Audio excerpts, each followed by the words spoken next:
On inclined plane, ये इस video में हम लोग कंप्लीट करने वाले हैं। तो यहाँ एक इंक्लाइंड प्लेन बनाया हुआ है जिस पे ये एक डिस्क प्लेट समझिए, ये ऐसे रोलिंग प्योर रोलिंग करता हुआ आ रहा है, मतलब रोटेट भी कर रहा है और ये आगे भी बढ़ रहा है, ऐसे आ रहा है। तो इसके लिए दो इक्वेशन लिखना पड़ता है, एक इसके ट्रांसलेशनल मोशन के लिए क्योंकि ये आगे भी बढ़ रहा है, और ये रोटेट भी कर रहा है इसलिए रोटेशनल मोशन के लिए भी इक्वेशन लिखेंगे। ट्रांसलेशनल मोशन के लिए इक्वेशन लिखते हैं net force equal to mass into acceleration, और रोटेशनल के लिए इक्वेशन लिखते हैं net torque equal to M के जगह पर मोमेंट ऑफ इनर्शिया और एक्सेलरेशन की जगह पर एंगुलर एक्सेलरेशन मतलब आई अल्फा। तो इसका ट्रांसलेशनल मोशन के लिए इक्वेशन देखिए, मैंने लिखा है इस पर इधर की तरफ फोर्स लग रहा होगा एम जी साइन थीटा, चूँकि ये इसी डायरेक्शन में तो आगे आ रहा है एक्सेलरेट करके, तो एम जी साइन थीटा, और फ्रिक्शन इस पर पीछे की तरफ लग रहा होगा बेस पे यहाँ पे, इसलिए माइनस मैंने एफ लिया क्योंकि ये अपोजिट डायरेक्शन में फ्रिक्शन लग रहा होगा। तो एम जी साइन थीटा लगा इस डायरेक्शन में और अपोजिट डायरेक्शन में लगा फ्रिक्शन फोर्स, तो नेट फोर्स यही हो गया M G sine theta minus friction equal to mass into acceleration लिखना है। तो मैंने मास यहाँ पे लिखा, और ये कितना एक्सेलरेशन से आगे आ रहा है ये ए मुझे पता नहीं है अभी, इसीलिए इसको मैं अभी ए लिखूँगा और बाद में इस ए का वैल्यू यहाँ पे सब्स्टिट्यूट करूँगा। फिर इसके रोटेशनल मोशन के लिए इक्वेशन जब मैं लिखा तो ये इसको रेस्ट से रिलीज किया गया है, किससे, रेस्ट, यहाँ से ऐसे पहले रेस्ट पे था ये, इसको छोड़ दिया गया तो ये ऐसे घूमने लगा, धीरे धीरे आगे भी बढ़ने लगा, और ऐसे जब ग्राउंड तक आएगा उस समय तक के लिए मैं सॉल्व कर रहा हूँ। तो ठीक है, इसका रोटेशनल मोशन के लिए बता दीजिए क्या होगा इक्वेशन। टॉर्क कौन प्रोड्यूस कर रहा है, सेंटर ऑफ मास के अबाउट लिख रहे हैं, सेंटर ऑफ मास के अबाउट, ठीक है। तो ये एम जी तो इसी से पास कर गया, एम जी साइन थीटा, या ये मेन एम जी और इसका ये component M G cos theta खुद सेंटर ऑफ मास से पास कर गया। तो टॉर्क खाली फ्रिक्शन प्रोवाइड कर रहा है, तो फ्रिक्शन कितना टॉर्क प्रोवाइड करेगा, फोर्स ऑफ फ्रिक्शन, और सेंटर ऑफ मास से इसका डिस्टेंस रेडियस के बराबर है, इस डिस्क के रेडियस के बराबर, तो एफ इंटू आर हो गया टॉर्क, और torque equal to I alpha होता है। तो ये अगर डिस्क होता तो इसका एम आर स्क्वायर बाई 2 होता मोमेंट ऑफ इनर्शिया, और कोई भी डिस्क की जगह पर स्फीयर है, सॉलिड या होलो स्फीयर, कोई भी ऑब्जेक्ट है तो उसका moment of inertia M K square लिखते हैं, जहाँ पे के रेडियस ऑफ जायरेशन है। तो फर्स्ट इक्वेशन ट्रांसलेशनल के लिए था M G sine theta minus F equal to M A, और रोटेशनल के लिए F into R, torque produce किया ये फ्रिक्शन, एफ और सेंटर से इसका डिस्टेंस आर, फिर इसमें मोमेंट ऑफ इनर्शिया आई को रेडियस ऑफ जायरेशन के टर्म में एम के स्क्वायर मैंने लिख दिया। कोई भी बॉडी है उसका moment of inertia M K square ही लिखना है। अगर आर के टर्म में लिखते हैं तब किसी का 2/5 एम आर स्क्वायर, किसी का 2/3 एम आर स्क्वायर, किसी का हाफ एम आर स्क्वायर होता है, लेकिन रेडियस ऑफ जायरेशन के टर्म में लिखेंगे तो सबका एम के स्क्वायर ही होगा और के सबका डिफरेंट डिफरेंट होगा। यहाँ सेंटर ऑफ मास के अबाउट ही ये क्यों लिखे torque equal to I alpha, क्योंकि ये एक्सेलरेट करता हुआ आ रहा है। दूसरे पॉइंट के अबाउट लिखेंगे तो सूडो फोर्स इस पर लेना पड़ेगा मुझे, क्योंकि ये एक्सेलरेटेड सिस्टम है। और सेंटर ऑफ मास के अबाउट इसलिए लिखे क्योंकि सेंटर ऑफ मास से खुद वो सूडो फोर्स पास कर रहा है, तो सेंटर ऑफ मास के about tau equal to alpha लिखेंगे तो खुद सूडो फोर्स का टॉर्क 0 आ जाएगा, क्योंकि वो खुद सेंटर ऑफ मास से पास कर रहा है, राइट। तो ये प्योर रोलिंग करते हुए आ रहा है, इसलिए इस अल्फ़ा को मैंने alpha equal to A by R लिख दिया। प्योर रोलिंग के लिए A equal to R alpha होता है या alpha equal to A by R होता है। यहाँ पर F equal to mu into N नहीं लिखना है, क्योंकि फ्रिक्शन ज़रूरी नहीं है कि मैक्सिमम फ्रिक्शन एक्ट कर रहा है। म्यू इंटू एन तो मैक्सिमम वैल्यू होती है फ्रिक्शन की। फ्रिक्शन यहाँ अपने मैक्सिमम से कम लगकर भी इसको रोल करा सकता है, रोलिंग मोशन करा सकता है, तो इसीलिए मैंने फ्रिक्शन को यहाँ एफ ही रखा है। इससे ए यहाँ से फाइंड किया मैंने, ए का वैल्यू कितना हो जाएगा, ये आर इधर मल्टीप्लाई हो जाएगा तो एफ आर स्क्वायर, और ये एम के स्क्वायर डिवाइड हुआ तो F R square by M K square. इस ए का वैल्यू इस ट्रांसलेशनल मोशन वाले इक्वेशन में सब्स्टिट्यूट किए लाकर, तो ये एम जी साइन थीटा हुआ और माइनस एफ, और एम इंटू ए के जगह पर ये सब्स्टिट्यूट कर दिया F R square by M K square. इसको सॉल्व करने से f को एक साइड में लाएंगे, इसमें f है और इसमें भी f है तो इसको इस साइड में ले आए, तो इससे f इक्वल टू आ गया M G sine theta divide by 1 plus are square by के स्क्वायर। ये जो आया फ्रिक्शन, ये इतना फ्रिक्शन रिक्वायर्ड है, इसको रोलिंग प्योर रोलिंग कराने के लिए इतना फ्रिक्शन की रिक्वायरमेंट है। यानी इतना फ्रिक्शन क्या है चाहिए, चाहत है इतनी। अब फ्रिक्शन की लिमिट कितनी है, वो म्यू इंटू एन देता है और इसको चाहिए इतना। तो ये जो चाहत है ना, वो जितना मैक्सिमम वैल्यू है उससे कम ही होना चाहिए, तभी रोलिंग पॉसिबल है। इसको चाहिए इतना और फ्रिक्शन बोल रहा है कि मैं म्यू एन दे सकता हूँ, उससे कम दे सकता हूँ, उससे ज़्यादा नहीं दे सकता हूँ, क्योंकि फ्रिक्शन अपना वैल्यू एडजस्ट कर सकता है, अपने मैक्सिमम वैल्यू से कम कर सकता है, उससे ज़्यादा वैल्यू नहीं कर सकता है। तो ये म्यू एन जो है फ्रिक्शन की मैक्सिमम वैल्यू, उससे जो ये चाहत है प्योर रोलिंग कराने के लिए, वो चाहत कम होनी चाहिए, कम या इक्वल हो सकता है। ठीक है, तो आपका जो ज़रूरत है, चाहत है, वो आपके लिमिट से, आपका जितना मैक्सिमम लिमिट है फ्रिक्शन को देने का, उससे कम होना चाहिए, तब जाकर फ्रिक्शन प्रोवाइड कर पाएगा। तो इसको लेस देन इक्वल टू लिखा, फिर मैंने सॉल्व किया, दोनों साइड एम जी कैंसिल हो गया, तो इससे आ गया tan theta upon 1 plus are square by के square less than equal to mu. ठीक है, तो ये कंडीशन हो गया कि कोएफिशिएंट ऑफ फ्रिक्शन ज़्यादा या ग्रेटर देन इक्वल होना चाहिए इस वैल्यू से प्योर रोलिंग कराने के लिए, अगर थीटा इंक्लिनेशन है तो। यानी किसी भी इंक्लाइन सरफेस पे अगर आप प्योर रोलिंग कराना चाहते हैं और उसका इंक्लिनेशन थीटा है, तो उसका रफनेस है अगर म्यू, तो tan theta upon 1 plus are square by के square, K radius of gyration है यहाँ, उसका value less than equal to mu आना चाहिए। ये कंडीशन जब तक फुलफिल करेगा तब तक उस पर वो ऑब्जेक्ट या वो बॉडी प्योर रोलिंग कर सकता है। ठीक है, next rolling on incline plane में है कि अगर ये प्योर रोल करता हुआ नीचे ग्राउंड तक आया, तो ग्राउंड पे जस्ट आने समय इसकी वेलोसिटी कितनी हुई और इसका ओमेगा कितना हुआ, रेस्ट से यहाँ से रिलीज किए थे, रेस्ट से, तो कितने वेलोसिटी से ग्राउंड पे ये आया होगा और कितना ओमेगा होगा उस वक्त जब ये ग्राउंड पे आ गया होगा। एच हाइट दिया हुआ है और ये हाइपोटेनियस एस है और इंक्लिनेशन थीटा है। तो यहाँ एनर्जी कंजर्वेशन हम लगाएंगे, जब ये हाईएस्ट पॉइंट पे होगा तो पोटेंशियल एनर्जी mgh होगा इसका, और जब ये यहाँ आ गया होगा तो वो translational kinetic energy half mv² और rotational half I omega square बन गया होगा। टोटल इसका potential energy translational plus rotational kinetic energy में कन्वर्ट हो चुका होगा। प्योर रोलिंग करते हुए आया, इसलिए ओमेगा को मैं लिख सकता हूँ v by R, omega square था इसलिए मैंने v square by are square कर दिया। इसमें v square by are square में दोनों में हाफ एम वी स्क्वायर इसमें भी है और हाफ एम वी स्क्वायर इसमें भी आ रहा है, तो half M V square common लेने पे ब्रैकेट में आया 1 प्लस के square upon R square, M से एम कैंसिल हो गया, इससे v की वैल्यू आ गई v √2gh, यहाँ पे आया हुआ है रूट में 2gh अपॉन 1 प्लस के स्क्वायर प्लस आर स्क्वायर। के क्या है ध्यान में रखना है, रेडियस ऑफ जायरेशन, और बाद में इस h को s साइन थीटा लिख सकते हैं, ये एस है स्लैंटिंग वाला और ये हाइट है H, so H can be written as S cos theta, cos theta नहीं साइन थीटा, क्योंकि देखिए ये एच एस है तो ये वाला होगा एस कॉस थीटा और इधर वाला क्या होगा एस साइन थीटा, तो एच को आप लिख सकते हैं एस साइन थीटा।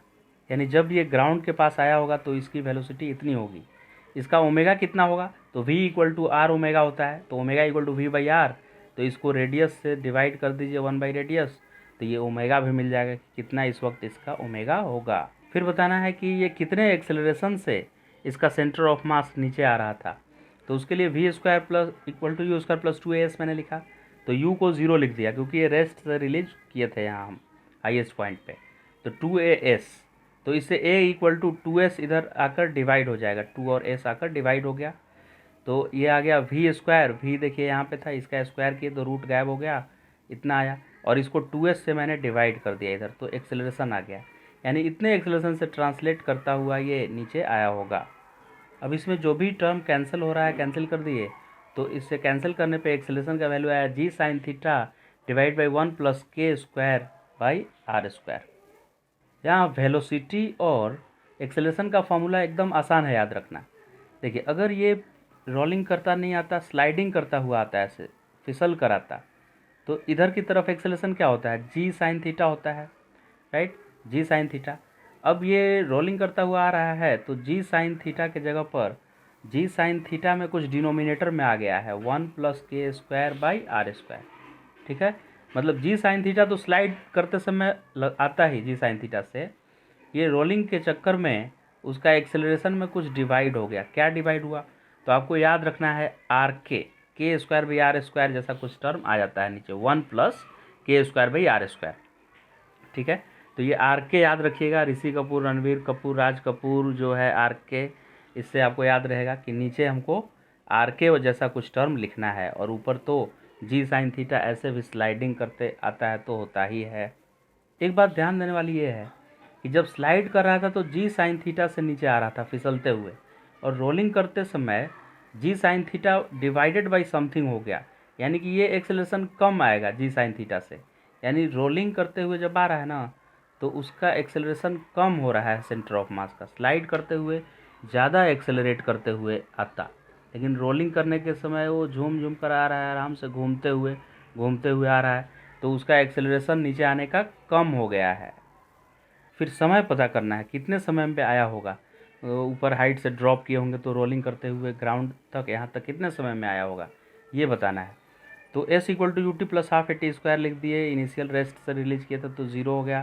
तो s equal to half A T square, यानी कि t इक्वल टू 2 इधर मल्टीप्लाई होकर 2s बाई ए आया, और a यहाँ से ले जाकर सब्सटीट्यूट कर दिए। a का वैल्यू जैसे सब्सटीट्यूट किए तो t का वैल्यू इतना आया। इसको और सिंप्लीफाई किए यहाँ पे, तो t इक्वल टू ये टर्म आ गया, और इसमें s को आप लिख सकते हैं h। देखिए h को क्या लिखे थे, h साइन थीटा, तो s को आप रिप्लेस कर सकते हैं h बाई साइन थीटा से। तो एक साइन थीटा यहाँ है, और s को h बाई साइन थीटा लिखने के चक्कर में एक और साइन थीटा आया, तो नीचे साइन स्क्वायर थीटा हो गया। तो इस तरह से टाइम का फार्मूला h के टर्म में ये आया, और s के टर्म में जब लिखना होगा तो ये टाइम का फार्मूला आया। इतने समय में ये यहाँ से ड्रॉप करने पे ग्राउंड लेवल पे आएगा। अगर ये स्लाइड करते हुए आता तो उस वक्त का कितना टाइम लगता, उस वक्त का, और रोल करते हुए आ रहा है तो कितना टाइम लग रहा है, उन दोनों में कौन सा टाइम ज़्यादा है ये चेक करना है मुझे। तो स्लाइड करते समय आता तो S equal to half G T square लिखते, जी साइन थीटा का स्क्वायर, तो टी आता है यहाँ पे 2s by G sine theta, 2s by G sine theta का रूट, ये आता कब, स्लाइड करते समय। जबकि रोलिंग के टाइम में 2s by G sine theta तो आया ही है, लेकिन ये और भी टर्म आ गया है न्यूमरेटर में, 1 प्लस के स्क्वायर बाई आर स्क्वायर, यानी रणबीर कपूर वाला टर्म आ गया है, या ऋषि कपूर वाला। तो ये ज़्यादा टाइम हो गया, न्यूमरेटर में है इसलिए। यानी जब रोलिंग करते हुए आ रहा है ना, तो स्लाइडिंग करने से ज़्यादा समय लग रहा है, तो रोलिंग करने का समय ग्रेटर है स्लाइड करते हुए आने वाले टाइम के रेस्पेक्ट में। सारे फार्मूला, सारे जितने भी फार्मूला है सबको एक जगह मैंने रख दिया है। वेलोसिटी रोलिंग करते समय आते समय इतना होता है, वेलोसिटी का फार्मूला ये है 2g s sine theta by 1 plus के square by are square. Acceleration का फार्मूला भी यहाँ लिखा हुआ है, और टाइम का भी फार्मूला यहाँ पे लिखा हुआ है, राइट। सब फार्मूला यहाँ मैंने लिख दिया है। एक्सेलरेशन का फार्मूला यहाँ से यहाँ तक है, टाइम का फार्मूला ये है, वेलोसिटी का फार्मूला ये है, तीनों फार्मूला मैंने यहाँ पे लिख दिया है। और स्लाइडिंग से कंपेयर करने के लिए ये इसको कंपेयर मैंने कर दिया है, तो रूट टू जी ये साइन थीटा स्लाइडिंग करते समय आते समय वेलोसिटी होता है, मतलब एक्स्ट्रा टर्म ये डिनोमिनेटर वाला सब है, न्यूमरेटर वाला तो स्लाइड करते समय आता ही है। सिर्फ ये 1 प्लस के स्क्वायर आर स्क्वायर है ना, यही एक्स्ट्रा टर्म सब में आ रहा है। अब हमेशा एग्ज़ाम में ये इन 4 बॉडी के बारे में पूछता है कि इन चारों बॉडी को यहाँ से ड्रॉप किए तो पहले रोल करते हुए ये सब आ रहे हैं, तो पहले कौन आएगा, सबसे ज़्यादा वेलोसिटी से कौन आएगा, सबसे ज़्यादा एक्सेलरेशन से कौन आएगा, ये सब अरेंज करना होता है। किसको किसको, ring, disc, hollow sphere, solid sphere, 4 RDHS 4 है ये, ring, disc, hollow sphere, solid sphere arrange करना है। तो वेलोसिटी का पहले अरेंज करते हैं हम लोग।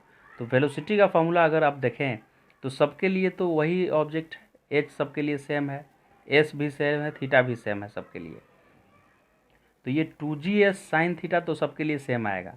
तो अब बच गया के स्क्वायर बाई आर स्क्वायर, तो डिनोमिनेटर में जिसका के स्क्वायर बाई आर स्क्वायर ज़्यादा होगा उसका डिनोमिनेटर ज़्यादा हो जाएगा, तो स्पीड कम हो जाएगा, राइट।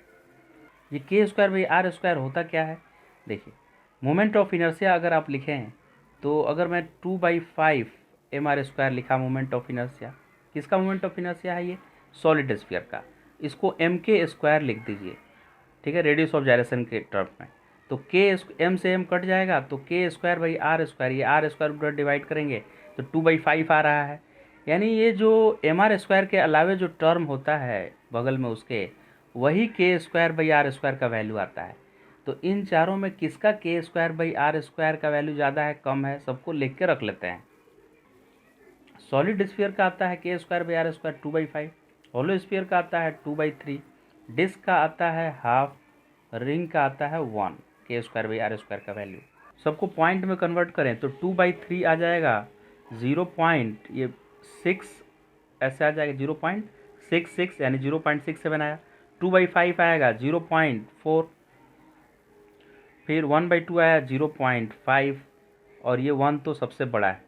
यानी के स्क्वायर बाई आर स्क्वायर का सबसे ज़्यादा वैल्यू रिंग का आया। देखिए के स्क्वायर बाई आर स्क्वायर का वैल्यू सबसे ज़्यादा रिंग का आया। दूसरे नंबर पे ये सॉलिड स्फीयर का आ गया, सॉलिड स्फीयर नहीं 2/3 किसका, हॉलो स्फीयर का था। तो पहले रिंग का आया के स्क्वायर बाई आर स्क्वायर, फिर हॉलो स्फीयर का आया, उसके बाद तीसरे नंबर में डिस्क का आया और चौथे नंबर में सबसे कम सॉलिड स्फीयर का आया 0.4। ठीक है, तो ये रहा फर्स्ट के स्क्वायर बाई आर स्क्वायर सबसे ज़्यादा इसका आया था। सेकेंड में आया था हॉलो स्फीयर का, थर्ड में आया था डिस्क का और सबसे लास्ट में बेचारे का इसका आया था के स्क्वायर बाई आर स्क्वायर। तो जिसका के स्क्वायर बाई आर स्क्वायर सबसे ज़्यादा होगा उसकी वेलोसिटी सबसे कम होगी। तो रिंग बेचारा फंस गया, रिंग का के स्क्वायर बाई आर स्क्वायर ज़्यादा था तो रिंग की वेलोसिटी सबसे कम हो गई। ये देखिए रिंग सबसे पीछे रह गया और रिंग का हो गया। तो सेकेंड नंबर में कौन था, रिंग के बाजू में कौन था, हॉलो स्फीयर, उसके बाद था डिस्क और उसके बाद था सॉलिड स्फीयर। तो इस तरह से वेलोसिटी का हम लोग समझ गए क्या है अरेंजमेंट। और काइनेटिक एनर्जी भी उसी ऑर्डर में होगा क्योंकि जिसकी वेलोसिटी ज़्यादा उसकी ट्रांसलेशनल काइनेटिक एनर्जी ज़्यादा। तो ये उसी ऑर्डर में हो गया, रिंग बेचारा सबसे पीछे रह गया और हॉलो स्फीयर सेकेंड में हो गया। इस तरह से मतलब इसका और इसका ऑर्डर सेम हो गया, ट्रांसलेशनल काइनेटिक एनर्जी और वेलोसिटी का ऑर्डर। अब रोटेशनल काइनेटिक एनर्जी का कैसे लिखेंगे, तो देखिए टोटल काइनेटिक एनर्जी तो सेम ही होगा क्योंकि कोई भी ऑब्जेक्ट है उसका mgh पहले एनर्जी था, तो यहाँ आने पे उसका translational plus rotational kinetic energy मिलाकर mgh ही होना है, यानी टोटल एनर्जी फिक्स है। तो जिसका काइनेटिक ज़्यादा उसका जिसका ट्रांसलेशनल काइनेटिक एनर्जी ज़्यादा उसका रोटेशनल काइनेटिक एनर्जी कम होना है क्योंकि दोनों का सम कांस्टेंट रहना है, इसीलिए ये अपोजिट रेशियो में हो जाएगा। तो R सबसे कम था तो यहाँ R सबसे ज़्यादा हो जाएगा और बाकी वही ऑर्डर आर एच क्या था, R था, फिर H था, फिर D था, RH DS। ठीक है, मतलब ट्रांसलेशनल का जो आया था वेलोसिटी का, ट्रांसलेशनल काइनेटिक एनर्जी का वही रेशियो था रिंग का, H हॉलो स्फीयर का, ये डिस्क का और सबसे आगे सॉलिड स्फीयर का।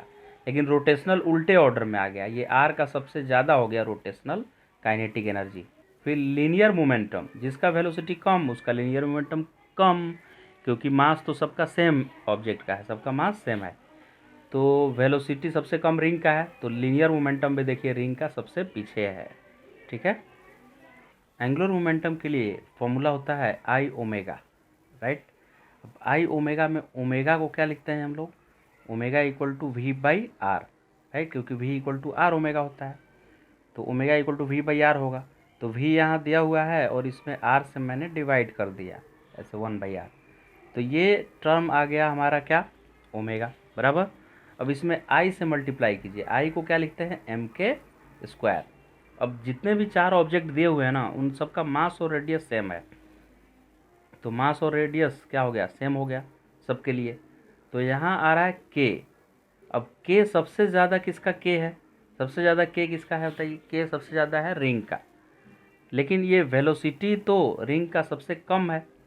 तो आखिर कैसे पता चलेगा कि किसका एंगुलर मोमेंटम ज़्यादा होगा, क्योंकि वी रिंग का आ रहा है कम जबकि ये के स्क्वायर रिंग का ज़्यादा आ रहा है। उसके लिए हम इस फॉर्मूला से करेंगे तो ज़्यादा इजी रहेगा, क्योंकि K equal to L square by 2i होता है। ये कहाँ से फॉर्मूला आ गया, ये फॉर्मूला आ गया काइनेटिक एनर्जी इक्वल टू होता है मोमेंटम का square P square by 2m। तो एंगुलर काइनेटिक एनर्जी लिख रहे हैं तो p के जगह पर भी एंगुलर मोमेंटम लिखेंगे और m के जगह पर मोमेंट ऑफ इनर्शिया लिखेंगे। तो इस फार्मूला से आसान हो जाएगा अब चेक करना, k equal to L square by 2i से, क्योंकि k equal to L square और जो 2i नीचे था उसको 2i को इधर मल्टीप्लाई मैंने कर दिया लाके। अब देखिए काइनेटिक एनर्जी ध्यान से देखें तो रोटेशनल काइनेटिक एनर्जी रिंग का ज़्यादा है और मोमेंट ऑफ इनर्शिया भी रिंग का ही ज़्यादा है। मोमेंट ऑफ इनर्शिया रिंग का 1 पूरा mr² होता है और बाकी सब में तो कुछ ना कुछ डिवाइड ही होता है, 2/3 1/2 ऐसे। तो अब दोनों ही ये इस बात को इंडिकेट कर रहा है कि रिंग का L ज़्यादा लिख दीजिए, ठीक। तो रिंग का सबसे ज़्यादा एंगुलर मोमेंटम आ गया, रिंग का सबसे ज़्यादा, यानी मोमेंट ऑफ इनर्शिया जिसका ज़्यादा आया उसी का सबसे ज़्यादा आ गया एंगुलर मोमेंटम। तो ये इस तरह से अरेंज हो गया रिंग, फिर H मतलब हॉलो स्फीयर, D मतलब डिस्क और S मतलब सॉलिड स्फीयर। टाइम को कंपेयर करें कि कौन ज़्यादा टाइम में नीचे आएगा, तो टाइम के फार्मूला में आप देख लीजिए ये न्यूमरेटर में है 1 + k² r², तो रिंग का सबसे ज़्यादा आता है k² भी r² का वैल्यू 1 आया था, तो टाइम रिंग को ज़्यादा लगेगा। तो देखिए रिंग सबसे आगे है इसमें और इस तरह से बाकी को अरेंज कर दिए। Net work done by friction क्या है, 0 है। Work done by friction in rolling equal होता है work done friction in translation के। रोलिंग में 0 होता है, मतलब ट्रांसलेशनल में वर्क डन बाई फ्रिक्शन और रोटेशनल पार्ट का वर्क डन बाई फ्रिक्शन दोनों इक्वल एंड अपोजिट होता है, तो वर्क डन बाई फ्रिक्शन यहाँ पे 0 होता है। ऐसे भी समझ सकते हैं कि प्योर रोलिंग में जो पॉइंट ऑफ कांटेक्ट होता है वो उसका वेलोसिटी 0 आता है, क्योंकि उसमें दो वेलोसिटी होता है, एक r ओमेगा टेंजेंशियल वाला और एक सेंटर ऑफ मास का वेलोसिटी v, और प्योर रोलिंग के लिए v equal to r omega होता है, तो वो इंस्टेंटेनियस रेस्ट में रहता है पॉइंट ऑफ कांटेक्ट। तो work done by friction, total work done by friction pure rolling में हमेशा क्या आता है, 0। सबसे लास्ट में वर्क डन बाई ग्रेविटी, तो पहले m इस इंक्लाइन प्लेन पे यहाँ पे था m मास और बाद में यहाँ आया, तो अंडर ग्रेविटी ये h नीचे आ गया, इस कितने लेवल तक नीचे आया, h। तो वर्क डन बाई ग्रेविटी हो गया mgh, प्लस हुआ कि माइनस, तो प्लस, क्योंकि ग्रेविटी भी नीचे लग रहा था और ये ऑब्जेक्ट का वर्टिकल डिस्प्लेसमेंट भी नीचे हुआ है, so work done by gravity is plus mgh। फिर अगर सेम ऑब्जेक्ट को डिफरेंट इंक्लिनेशन के अलोंग, सेम हाइट का है और इंक्लिनेशन अलग अलग है, इस पे गिराएं अलग अलग सरफेस पे, तो उसमें कंपेयर करना है आपको कि कौन ज़्यादा एक्सेलरेशन से गिरेगा, कौन वेलोसिटी ज़्यादा गेन करेगा यहाँ आने में, किसको ज़्यादा समय लगेगा, ये सब कंपेयर करना है। तो 3 रास्ते दिए हुए हैं, रास्ते नंबर 1 का थीटा सबसे ज़्यादा है, सेकेंड रास्ते का थोड़ा कम है और लास्ट रास्ते का सबसे कम है थीटा। थीटा को अरेंज किया हुआ है। एक्सेलरेशन का फार्मूला ये अभी हम लोग उधर लिखे थे, एक्सेलरेशन का, वेलोसिटी का और टाइम का। एक्सेलरेशन को कंपेयर अगर किया जाए तो ये सबके लिए सेम है, क्योंकि सेम ऑब्जेक्ट को इस रास्ते पे, इस रास्ते पे, इस रास्ते पे, तीनों रास्ते पे गिराया गया है, ठीक है। तो सबके लिए ये टर्म तो सेम हुआ, तो जी भी सबके लिए सेम है, तो जिसका थीटा ज़्यादा उसके उस पाथ में ज़्यादा एक्सेलरेट करेगा। तो थीटा सबसे ज़्यादा थीटा 1 का है, इसलिए एक्सेलरेशन भी 1 पाथ का सबसे ज़्यादा होगा, 1 पाथ में सबसे ज़्यादा एक्सेलरेट करता हुआ आएगा। वेलोसिटी की बात करें, वेलोसिटी कौन से पाथ में ज़्यादा होगा, तो वेलोसिटी के फार्मूला में ये सब में सेम है और ये 2g भी सब में सेम है, और s साइन थीटा का वैल्यू h हो जाता है। तो h सारे ही पाथ का सेम है, s सबका अलग अलग है, लेकिन h तो सबके लिए वही आ रहा है, और s साइन थीटा की वैल्यू क्या होगी, h, यानी सभी पाथ के लिए ये टोटल टर्म सेम आ गया। इसलिए वेलोसिटी चाहे इस रास्ते से ये रोल करता हुआ है या इस रास्ते से या इस रास्ते, तीनों रास्ते में सेम वेलोसिटी से आएगा। ग्राउंड पे जब आएगा तो सेम वेलोसिटी गेन करेगा तीनों ही रास्ते में। कौन से रास्ते में आने में ज़्यादा समय लगेगा ये चेक करने के लिए टाइम के फार्मूला में यहाँ जो s है ना, s को मैं लिख सकता हूँ, ये s है तो s को h अपॉन साइन थीटा लिखना है, क्योंकि h क्या है, s साइन थीटा, राइट। तो s को क्या लिख सकते हैं, h divide by sine theta. तो इस s को मैं जैसे ही लिखूँगा h बाई साइन थीटा, तो डिनोमिनेटर में साइन स्क्वायर थीटा आ जाएगा और ऊपर h आएगा, तो सबके लिए h सेम, सबके लिए ये सेम, सबके लिए g सेम।